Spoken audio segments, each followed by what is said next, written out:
अस्सलाम वालेकुम, मैं हूं वसीम जिलानी। मेरा वीलॉग देख रहे हैं आप WJ ऑफिशियल के नाम से। आज हम बात करेंगे आइनी तरमीम के हवाले से, जो 26वीं आइनी तरमीम हुई है उसके हवाले से जो इजलास हुए हैं, जिसमें से आज काबीना का इजलास था, जिसमें जस्टिस जहिया अफरीदी साहब को एज ए चीफ जस्टिस नामजद किया जा चुका है। चीफ जस्टिस जहिया अफरीदी के जो मार्केट में खबरें गर्दिश कर रही थी कि जो सबसे स्ट्रॉन्ग नाम है वो जस्टिस जहिया अफरीदी साहब का, इसके अलावा मंसूर अली शाह साहब थे और मुनीब अख्तर साहब से। लेकिन जो अपना नून लीग है वो जस्टिस जहिया अफरीदी साहब की तरफ जाना चाह रहे थे। लेकिन इस इजलास में 12 मेंबरान ने शिरकत करनी थी, जिसमें से 3 PTI के थे जिन्होंने इस काबीना में शिरकत नहीं की, जिसमें से 9 रह गए पीछे, 9 जिसमें से तकरीबन 4 नून लीग के थे, 3 पीपल पार्टी, एक MQM और एक JU फे का, यानी कि जो मौलाना फजल रहमान का साहब का, इन्होंने जस्टिस जहिया अफरीदी साहब के हक़ में वोट दिया। लेकिन एक वाहद वोट था जो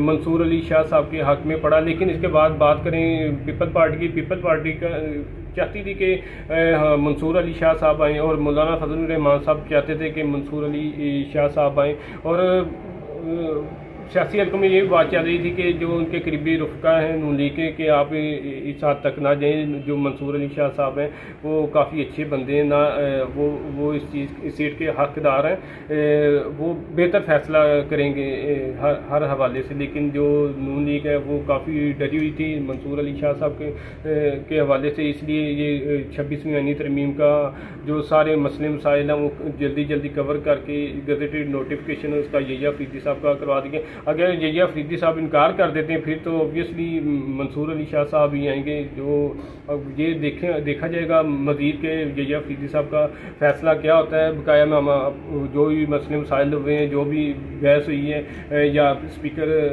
अयाज सादी की जो मुलाकात हुई थी बैरिस्टर गौहर अयूब के साहब के साथ, उनमें क्या मसले मसाइल हुए हैं, क्या डिस्कशन हुई है, आया कि वो गौहर अयूब साहब क्यों नहीं माने अपना इजलास में शिरकत करने के लिए। 12 पहले PTI ने की क़यादत ने तकरीबन अपने 3 नाम फाइनल कर लिए थे। जब इजलास शुरू हुआ तकरीबन 2:30 बजे उसमें इन्होंने इनकार कर दिया। फिर वो इजलास तकरीबन रात 8:30 बजे तक जारी रहा। उसके बाद तकरीबन 11:15 बजे जाके नाम फाइनल हुआ उसका, जस्टिस जहिया अफरीदी साहब का। जस्टिस जहिया अफरीदी साहब का आपको पता ताल्लुक डेरा गाजी खान से है।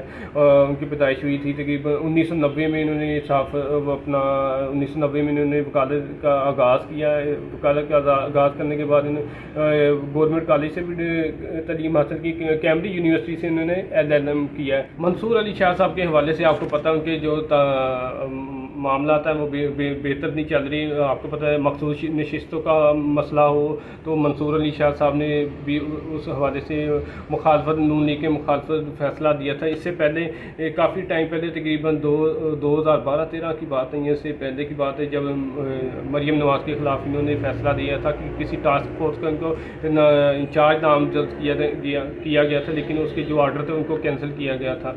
और अगर मुनीब अख्तर साहब की बात करें तो उन्होंने तकरीबन हर फैसला ही नून लीग के ख़िलाफ़ दिया है। जैसे ही जस्टिस मंसूर अली शाह का नाम आता है तो अगर जहिया अफरीदी साहब इसको इनकार कर देते हैं तो फिर तो गवर्नमेंट के लिए काफ़ी मसले मसाइल खड़े हो सकते हैं, क्योंकि पीछे 2 ही नाम रह जाते हैं, एक मुनीब अख्तर साहब का और पीछे मंसूर अली शाह साहब का।